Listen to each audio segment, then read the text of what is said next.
Hi friends, my name's Timmy and I'm a wildlife photographer living in South Africa. Today I'm going to show you a Lightroom hack to make your photos look like they were shot on a $10,000 lens. We'll hop into Lightroom, and this is a wild dog I took on a $1,500 lens. It's a Sony 200-600 and it has an f-stop of about 5.6 to 6.3.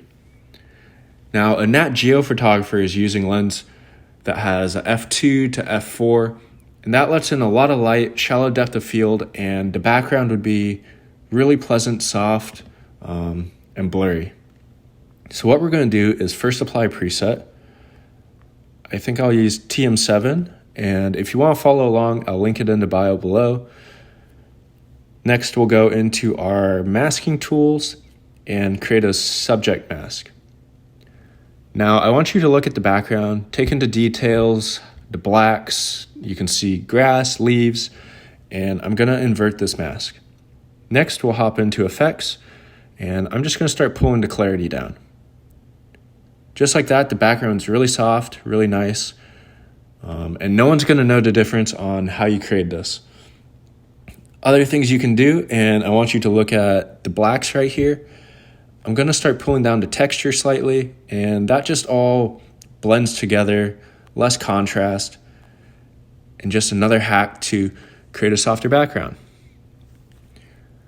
A lot of times I also pull down dehaze slightly. I don't think I will in this case. It looks pretty fine at 0. And then let's just drop the highlights slightly.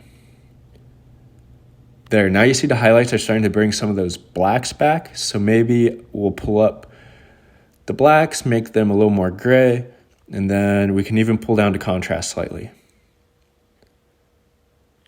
Now to just get a little creative, I'll pull down to saturation so our dog stands out. And yeah, now you have a real nice soft background. To make this edit go a little farther, I would add some radial mask on the eyes, bump the exposure up, maybe a subject mask, and just raise the shadow slightly, maybe the saturation slightly. And here's the before, here's the after. And I just want to show you this trick once more at work, so I'll hop over to this yellow hornbill, and I've already applied my presets and some masks, and now I want to create a soft background. So I'm going to pull this linear gradient mask, have it angle across the background, and I don't want my hornbill to be affected by the changes, so I'm going to hit this minus button, subtract mask 4, and I'm just going to select my subject. So now you can see everything in red's about to be changed. And what we're going to do is go into effects and drop the clarity down. We'll pull the dehaze. You can see that glow coming on, and then the texture too. Hopefully this trick helps. It's applicable everywhere. Like, comment, subscribe, and I'll see you next week.